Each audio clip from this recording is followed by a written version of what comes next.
मैं तो कांग्रेस के कमलनाथ जी से और दिग्विजय सिंह से एक बात कहना चाहता हूँ कि अगर वो मॉडल आपको इतना ही पसंद था तो मध्य प्रदेश में ले आना था 15 महीने में। ये भी हमारे समाज का बड़ा अपमान है और ये इस अपमान को आदिवासी समाज कभी भूलेगा नहीं। कांग्रेस को इसका जवाब 2023 में जरूर देगा। जिनके अपने शब्दों पे कोई गारंटी नहीं है, जिनके अपने बोल पे कोई गारंटी नहीं है, उनके ऊपर हम कैसे भरोसा कर ले, उनकी गारंटी के ऊपर हम कैसा भरोसा कर ले। मालवा निमाड़ में आदिवासी सीटों पर सबसे ज़्यादा फोकस है और यही कारण है कि कांग्रेस की प्रियंका गांधी कुक्षी में हुंकार भर के गई और अब उसके बाद बीजेपी भी जो है वो आक्रामक हो गई है। हमारे साथ सांसद सुमेर सिंह सोलंकी मौजूद है जो कि कुक्षी विधानसभा के प्रभारी भी हैं। प्रियंका कल सभा करके गई हैं, आक्रामक रूप में अब बीजेपी वापस मैदान में उतरी। किस तरह के आरोप लगाए जा रहे हैं आप लोगों पर? देखिए, प्रियंका गांधी जब मध्य प्रदेश आती है तो पूरी तरीके से जो बातें कहती है वो झूठ बातें करके हमारे समाज के लोगों को भ्रमित करने का काम करती है। प्रियंका जी से एक सवाल मैं ज़रूर पूछना चाहता हूँ कि जब वो मध्य प्रदेश की धरती पर कुक्षी विधानसभा में आई तो कुक्षी विधानसभा में जब वो मंच पर बैठी, कुर्सी पर बैठी, तो हमारी बहनों को नीचे क्यों बिठाया, हमारे भाइयों को सभा में नीचे क्यों बिठाया, अपने बैठने के लिए कुर्सी क्यों नहीं दी। समाज के आदिवासी भाइयों और बहनों का अपने अपमान किया है। हमारे देश के प्रधानमंत्री माननीय नरेंद्र मोदी जी जब आते हैं या मुख्यमंत्री माननीय शिवराज सिंह चौहान जब आते हैं तो हमारे समाज के लोगों को कुर्सी पर बिठाते हैं सभा में और पूरे मान और सम्मान के साथ बिठाने का काम करते हैं। प्रियंका गांधी जी ने एक और वहाँ पर अपमान किया हमारे समाज का कि हमारे समाज के भाइयों और बहनों ने कुछ गिफ्ट दिए थे, कुछ गहने दिए थे, कुछ कपड़े पहनने के लिए दिए थे, उनको भी पहनने से उनने मना कर दिया। ये भी हमारे समाज का बड़ा अपमान है और ये इस अपमान को आदिवासी समाज कभी भूलेगा नहीं। कांग्रेस को इसका जवाब 2023 में जरूर देगा। गारंटियां भी देके गई है प्रियंका गांधी। कल मंच से कहा है कि इंदिरा गांधी नहीं होती तो आदिवासियों को उनका हक नहीं मिल पाता। इस तरह की बातें भी उन्होंने वहां पर कही थी।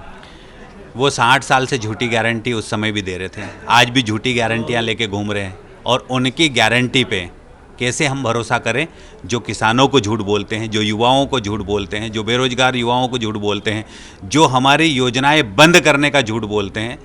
वो कैसे हम कांग्रेस के ऊपर और प्रियंका जी और राहुल जी के ऊपर हम भरोसा कर लें कि वो कोई गारंटी लेकर आए। उनकी खुद की अभी तो कोई गारंटी नहीं मध्य प्रदेश में, देश के अंदर उनकी कोई गारंटी नहीं है। जिनके अपने शब्दों पे कोई गारंटी नहीं है, जिनके अपने बोल पे कोई गारंटी नहीं है, उनके ऊपर हम कैसे भरोसा कर ले, उनकी गारंटी के ऊपर हम कैसा भरोसा कर ले। आदिवासी समाज हो या गरीब समाज हो या मध्य प्रदेश का पूरा मतदाता हो, ये भारतीय जनता पार्टी के सबका साथ और सबके विकास पर विश्वास करता है और भारतीय जनता पार्टी की सरकार मध्य प्रदेश में 2023 में भी फिर से बन रही है। कांग्रेस जो है छत्तीसगढ़ मॉडल को आदिवासियों के बीच में लेके जा रही है। कह रहा है कि भूपेश जो है वो सीएम है और उनको वहाँ पर काका इसीलिए बोला जाता है क्योंकि उन्होंने आदिवासियों के लिए काम किया। बस्तर प्रोजेक्ट भी बताया जाता है, रागी की फैक्ट्री की भी जिक्र मध्य प्रदेश में हो रहे हैं और कहा जा रहा है कि यहाँ भी ऐसे ही आदिवासियों के लिए बात की जाएगी। तो उस पर बीजेपी का क्या कहना है? मैं तो कांग्रेस के कमलनाथ जी से और दिग्विजय सिंह से एक बात कहना चाहता हूँ कि अगर वो मॉडल आपको इतना ही पसंद था तो मध्य प्रदेश में ले आना था 15 महीने में। वो मॉडल भी एक दिखावा है, एक झूठ का पुलिंदा है जो मध्य प्रदेश की जनता को सिर्फ सपने दिखाए जा रहे हैं। आप खुद छत्तीसगढ़ जाके देख लीजिए, मैं खुद गया सरगुजा दुर्ग वाले इलाके में और अन्य जगह पर, ऐसा कोई खास काम उन्होंने नहीं किया। केंद्र की सरकार ने जो राशि दी उन्हीं राशि से वही योजनाएं छत्तीसगढ़ की धरती पर भी लागू की गई और उसी केंद्र सरकार की योजनाओं के दम पर छत्तीसगढ़ के मुख्यमंत्री कहते हैं कि ये काम हमने किया, लेकिन सचमुच में ये काम देश के प्रधानमंत्री माननीय नरेंद्र मोदी जी की भारतीय जनता पार्टी की सरकार ने छत्तीसगढ़ में किया है और उसी की बदौलत हम छत्तीसगढ़ के अंदर भी भारतीय जनता पार्टी की सरकार बनाएंगे। जनगणना को लेकर भी प्रियंका गांधी ने बोला है कि बड़े पदों पर जो है वो आसानी से आदिवासी समाज के लोग नहीं पहुंच पाते और इसके लिए जनगणना जरूरी है, जातिगत जनगणना भी कराना जरूरी है। बिहार में हुई है, उसका असर भी जो है देखने को मिल रहा है। मैं प्रियंका जी को एक बात और कहना चाहता हूँ कि देश में जब आदिवासी बहन राष्ट्रपति बनी तब आपने अखबार नहीं पढ़े थे क्या? देश के अंदर 8 मंत्री आदिवासी बनाए गए, वो आपकी जानकारी में नहीं है क्या? देश के अंदर 3 राज्यपाल आदिवासी बनाए गए, वो आपकी जानकारी में नहीं है क्या? जातिगत जनगणना की आप बात करते हैं, मैं आपसे कहना चाहता हूँ, प्रियंका जी से कहना चाहता हूँ कि देश के अंदर आप जातिगत विषयों को लाकर लोगों को जातियों में बांटने का काम कर रहे हैं, भ्रमित करने का काम कर रहे हैं, अनेकता में एकता भारत की विशेषता उसको खंडित करने का काम आप कर रहे हैं। आपसे बड़ा झूठा और झूठ की गारंटी लेकर कभी भी कोई नहीं घूम रहा है, आप घूम रहे हो। जनता आपको इसका जवाब जरूर देगी। जातिगत जनगणना बीजेपी कराएगी या नहीं कराएगी, इसका क्या स्पष्ट है? भारतीय जनता पार्टी की सरकारें जब भी कोई काम करती है तो पूरे राष्ट्र हित को ध्यान में रखते हुए काम करती है, और राष्ट्र हित में जो उचित होगा वही हमारी सरकार करेगी, अब वही हमारे देश के प्रधानमंत्री माननीय नरेंद्र मोदी जी करेंगे।